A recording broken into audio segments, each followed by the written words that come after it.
दिसंबर को पूरी दुनिया में क्रिसमस मनाया जाता है। इस दिन को ईसा क्रिसमस भी कहा जाता है।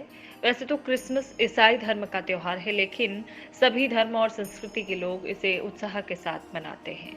आपको बता दें कि 25 दिसंबर को ही क्रिसमस क्यों मनाया जाता है। इस प्रश्न का उत्तर इस प्रकार है। क्रिसमस का इतिहास ईसा मसीह के जन्म के साथ जुड़ा है, जो बाइबल के न्यू टेस्टामेंट में लिखा गया है। ईसाई धर्म के अनुसार 25 दिसंबर को प्रभु यीशु मसीह का जन्म हुआ था और इसीलिए इस दिन क्रिसमस मनाया जाता है। हालांकि कुछ इतिहासकार, रिलीजियस फॉलोअर्स का यह मानना है कि ईसा का जन्म सच्चाई में इस दिन नहीं हुआ था और यह सिर्फ सिंबॉलिक जन्मदिन है। बाइबल में जीसस की कोई बर्थ डेट नहीं लिखी गई है, लेकिन फिर भी 25 दिसंबर को ही हर साल क्रिसमस मनाया जाता है। यीशु मसीह का जन्म मरियम के घर हुआ था। ऐसी मान्यता है कि मरियम को एक सपना आया था, जिसमें उन्हें प्रभु के पुत्र यानी कि यीशु को जन्म देने की भविष्यवाणी की गई थी। क्रिसमस शब्द क्राइस्ट मास से निकला है।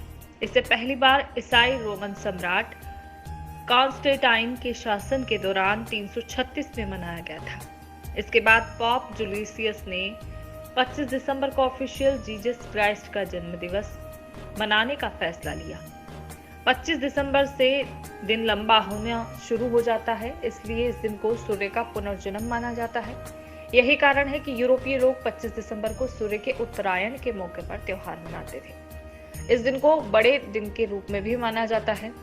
ईसाई समुदाय के लोगों द्वारा प्रभु यीशु के जन्मदिन के रूप में भी इसे चुना गया है, इसीलिए इसे क्रिसमस कहा जाता है।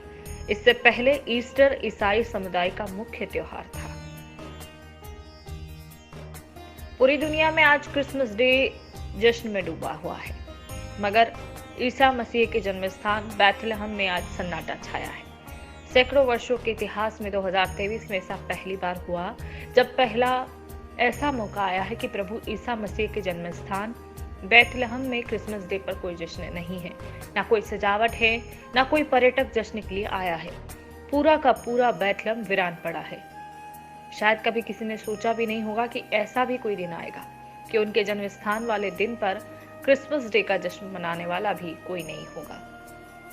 आखिर इसकी पीछे की कहानी क्या है, ये भी आपको बताते हैं। बैथलहम आमतौर पर क्रिसमस पर सबसे व्यस्त रहता है, लेकिन इस साल इजराइल और हमास युद्ध के चलते यहाँ अजीब सा सन्नाटा पसरा है। यहाँ कोई भी पर्यटक जश्न के लिए नहीं आया, न ही यीशु के जन्म स्थान वाले चर्च में किसी तरह की कोई सजावट की गई है। यहाँ कोई क्रिसमस ट्री नहीं सजाया गया। ऐसा सन्नाटा सैकड़ों वर्षों के बाद इतिहास में पहली बार देखने को मिला है। यीशु मसीह से जुड़ी एक कहानी यह भी है कि एक दिन ईसा मसीह बुरे लोगों के साथ बैठकर खाना खा रहे थे। ये देखकर प्रभु यीशु के शिष्यों को अच्छा नहीं लगा। बाद में उन्होंने यीशु से इस बात की शिकायत की। ईसा मसीह ने शिष्यों को समझाते हुए पूछा कि आप मुझे ये बताइए कि स्वस्थ और बीमार व्यक्ति में सबसे ज्यादा वैद्य की जरूरत किसे होती है। सभी शिष्यों ने कहा कि बीमार व्यक्ति को वैद्य की जरूरत होती है। ईसा मसीह ने कहा कि मैं भी एक वैद्य की तरह ही हूँ। बुरे लोग रोगी की तरह हैं। वे धर्म के रास्ते से भटक गए हैं। मैं उन लोगों को धर्म के रास्ते पर लाना चाहता हूँ। मैं चाहता हूँ कि वे बुराई छोड़कर अच्छे इंसान बन जाएं। दूसरी कहानी यह है कि एक दिन प्रभु यीशु ने देखा कि एक गडरिया अपनी छोटी भेड़ पर बहुत ध्यान दे रहा था। गडरिये ने भेड़ को स्नान कराया, उसके बालों को सुखाया, हरी घास भी खिलाई। फिर ईसा मसीह ने उससे पूछा कि तुम इस भेड़ की इतनी देखभाल क्यों कर रहे हो। गडरिये ने कहा कि ये भेड़ जब भी जंगल में जाती है तो रास्ता भटक जाती है। मेरी दूसरी भेड़ें तो वापस आ जाती हैं, लेकिन इसे खोजकर लाना पड़ता है। मैं इस पर ध्यान नहीं दे पाता हूँ, लेकिन फिर भी ज्यादा ध्यान इसीलिए देता हूँ ताकि ये मेरे पास से दूर न जाए।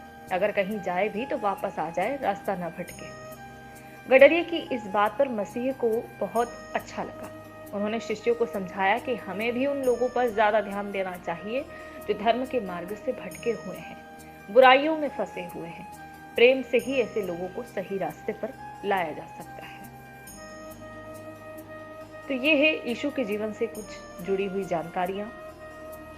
आशा करते हैं कि आज दुनिया भर में यीशु के चाहने वाले, यीशु को मानने वाले क्रिसमस का पर्व बड़े ही उत्साह के साथ मना रहे होंगे। फिलहाल आज के कार्यक्रम में दीजिए इजाजत। बने रहे सिटीजन वॉइस के साथ। जय हिंद।